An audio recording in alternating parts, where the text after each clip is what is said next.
શું હવે રસોડામાં એલપીજી સિલિન્ડરની જગ્યાએ આવશે ઇથેનોલનો ચૂલો? કેન્દ્રીય મંત્રી નીતિન ગડકરીએ એક નવી ઇથેનોલ બેઝડ સ્ટોવ ટેકનોલોજી વિશે મોટી વાત કરી છે, જેને એલપીજી કરતાં સસ્તી અને વધુ આધુનિક ટેકનોલોજી ગણવામાં આવી રહી છે. આ ખાસ ચૂલો શેરડી, મકાઈ અને અનાજના કચરામાંથી બનતા બાયોફ્યુલ એટલે કે ઇથેનોલ પર ચાલે છે.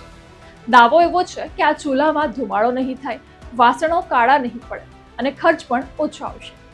આમાં કરવામાં આવેલ દાવા મુજબ 1 લિટર ઇથેનોલમાં 15 કલાક સુધી રસોઈ બનશે. એલપીજી કરતાં ઝડપથી વધારે રસોઈ તૈયાર થશે. ગેસ લીકેજ અને બ્લાસ્ટનો ખતરો પણ આમાં ઓછો છે અને આ પોલ્યુશન ફ્રી અને ઇકો ફ્રેન્ડલી ટેકનોલોજી છે. તો સોશિયલ મીડિયા પર હવે રાજકીય ચર્ચા પણ ગરમાઈ રહી છે, કારણ કે કેટલાક યુઝર્સે સમગ્ર ઇથેનોલ પોલિસીને લઈને નીતિન ગડકરીના પરિવાર સાથે જોડાયેલી કંપનીઓને ફાયદો થવાનો આક્ષેપ કર્યો છે. હાલ આ મુદ્દે અલગ અલગ દાવા અને ચર્ચાઓ ચાલી રહી છે, પરંતુ સત્તાવાર રીતે કોઈ ગેરરીતિ સાબિત થઈ નથી.